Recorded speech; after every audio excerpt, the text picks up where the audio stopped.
Terima kasih untuk Anda yang masih bergabung bersama kami dan di segmen ini kita akan review bagaimana jalannya perdagangan di sepanjang hari ini. Dan kami ingatkan kembali Anda masih aktif berpartisipasi bersama kami di 021 391 di 5201 dan juga ada WhatsApp interaktif di 0812 di 1398 di 3749 seperti yang tertera di layar televisi Anda. Dan saat ini kami sudah terhubung melalui Zoom bersama dengan Bapak Aji Dewandaru yang merupakan investment spesialis PT Trimegah Sekuritas Indonesia Tbk. Pak Aji, selamat sore, apa kabar Pak? Kabar baik Pak David, selamat sore juga. Terima kasih Pak Aji sudah meluangkan waktu di IDX Channel. Pak Aji, langsung saja kita review bagaimana pergerakan indeks harga saham gabungan di sepanjang perdagangan hari ini. Saya juga memperhatikan ini Pak Aji ketika penutupan sesi kedua. Pola dan pergerakan indeks harga saham gabungan di penutupan sesi kedua mulai dari sesi pertama ini hampir-hampir mirip Pak, menyentuh di level tertingginya di 7.100-an di sesi pertama, kemudian di sesi kedua lebih cenderung tertekan ini meskipun masih atau berada di zona hijau. Bagaimana analisis Anda? Terutama dari sisi teknikal, tampaknya indeks harga saham gabungan belum mampu mempertahankan posisinya di 7.100-an sampai dengan penutupan sesi kedua. Oke, kalau kita lihat memang pergerakan ISG sendiri dari kemarin ya, kalau misalkan kita coba mengaca selama 1 minggu terakhir ketika dia sempat mengalami pelemahan dan harga terendahnya itu sempat ke bawah angka 7.000, kita sedikit bersikap optimis nih. Kenapa? Karena memang akhirnya ISG kita tuh berhasil bergerak rebound dan akhirnya kembali di atas angka 7.000 dulu nih. Nah, lalu bagaimana ke depannya? Karena memang kalau kita lihat dari kemarin ini sepertinya ISG kita itu sangat didominasi oleh investor asing. Karena memang kalau misalkan kita ngeliat investor domestik kita, dari kemarin itu kebanyakan mereka itu hanya trading di saham-saham yang sudah banyak dikoleksi juga ya, seperti contohnya grupnya Bumi, terus juga saham-saham komoditas batubara lainnya itu sangat diminati oleh investor domestik. Sedangkan pergerakan IISG seperti yang kita tahu itu sangat dipengaruhi oleh saham-saham big caps-nya. Dan yang kita lihat ke depan memang kondisi makroekonomi, baik kondisi global maupun yang ada di Indonesia itu kan masih banyak ketidakpastian nih. Ini juga yang menjadi salah satu alasan kenapa investor asing selama 1 bulan terakhir ya, dari pertengahan bulan September, let's say sampai sekarang itu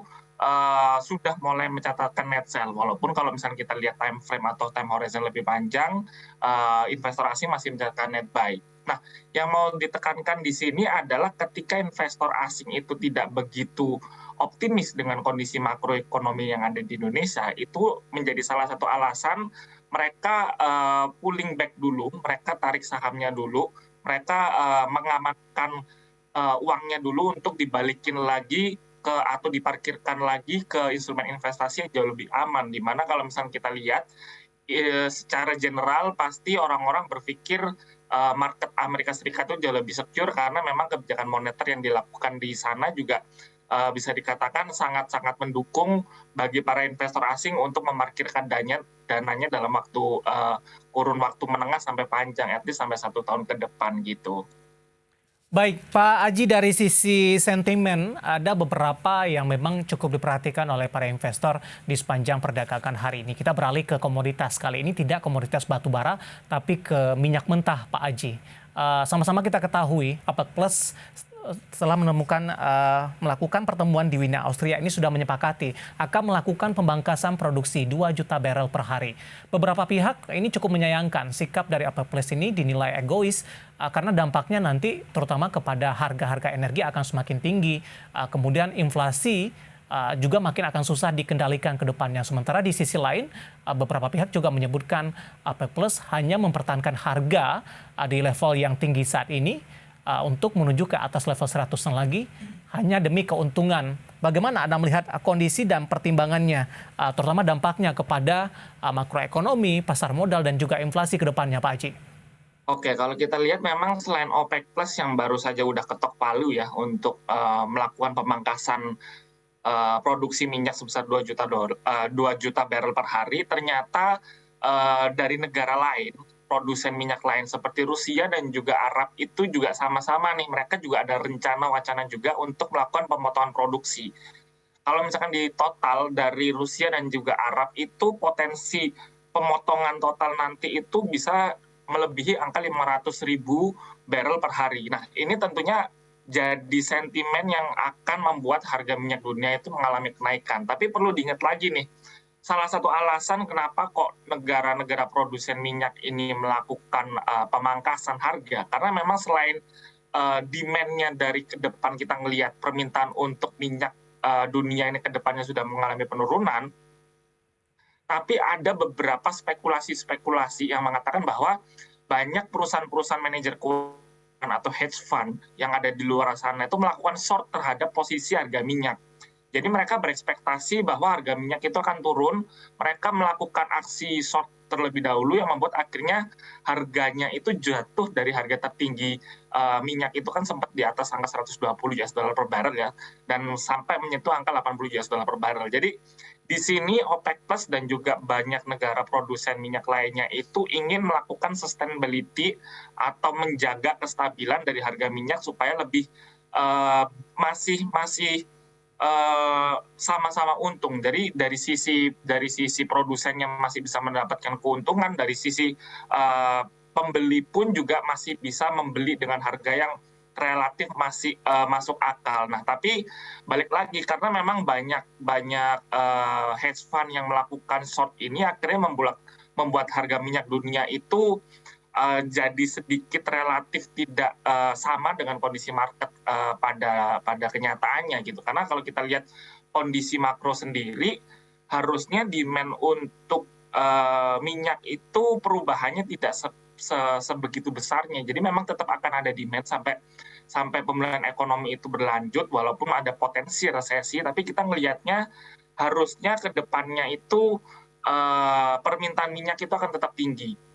Tapi perlu diingat lagi nih, memang kalau misalkan kita ngomongin harga minyak yang semakin, nah kita melihatnya itu, saya baru baca berita juga dari Jerome Powell, petinggi dari The Fed, itu mengatakan bahwa akan ada sensitivity antara harga minyak dunia terhadap angka inflasi yang ada di Amerika Serikat sana. Baik, Jadi Pak Aji, ini secara keseluruhan dari beberapa penjelasan Anda, dampaknya kepada pasar modal seperti apa, terutama di dalam negeri nanti ke depannya, terutama saham-saham yang cukup sensitif dengan pergerakan harga minyak mentah ini?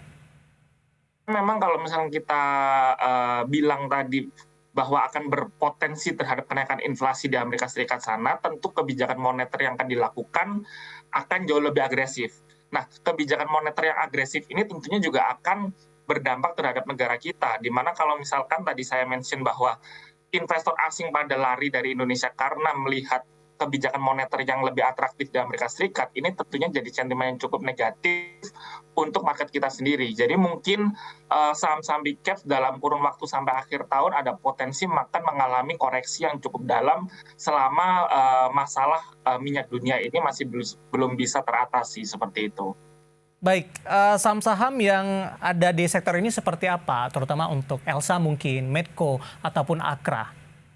Oke, kalau kita lihat memang tentunya ini jadi sentimen yang cukup positif ya, karena memang kenaikan harga minyak itu biasanya langsung berdampak secara signifikan terhadap laporan keuangan dari perusahaan-perusahaan yang disebutkan tadi. Tapi memang balik lagi, pergerakan harga minyak yang misalkan kita hitung dalam kurun waktu 1 bulan itu range harganya terlalu tinggi, pasti diambil harganya adalah harga rata-rata. Kalau misalkan kita ngelihat dari 1 bulan September itu, range harganya itu masih ada di angka 80-an. Jadi kalau misalkan ternyata nanti ke depannya kita asumsikan di bulan Oktober ini harga minyak dunia stabil di atas angka 100, tentunya itu jadi sentimen cukup positif untuk perusahaan-perusahaan yang bergelut atau berada di bidang perminyakan ini tadi gitu. Tapi tampaknya para investor ini belum merespon sepertinya, Pak Aji. Kalau saya lihat tadi ini beberapa saham seperti Medco, Akra, kemudian juga Elsa, pergerakannya juga belum terlalu signifikan. Oke, kalau kita lihat memang fokus dari kebanyakan investor retail itu sekarang masih bisa dikatakan masih belum berani untuk mengambil posisi ya. Karena terlebih beberapa memang masih ada yang nyangkut di saham-saham batubara seperti yang beberapa waktu lalu saya sempat bahas. sekarang pun juga banyak uncertainty ini masih belum membuat investor retail kita, para trader ini untuk berani untuk mengambil sikap, ambil posisi terhadap saham-saham seperti Medco, Elsa, dan juga Akra itu tadi. Oke, sementara dari rekomendasi Anda seperti apa untuk masing-masing saham ini? Apakah memang lebih ke arah wait and see terlebih dahulu? Kalau saya sih nggak ada salahnya untuk kita wait and see terlebih dahulu, melihat kondisi market ini ke depannya bagaimana, karena memang dari Amerika Serikat sendiri mereka juga ada wacana untuk dalam tanda kutip membalas kebijakan dari OPEC Plus ini, di mana Amerika Serikat berencana ada potensi untuk meningkatkan produksinya mereka supaya harga minyaknya itu tetap stabil ada di bawah angka 100. Jadi terlalu banyak noise, terlalu banyak ketidakpastian ini tentunya lebih baik kita jangan terburu-buru ambil posisi. Gitu. Baik,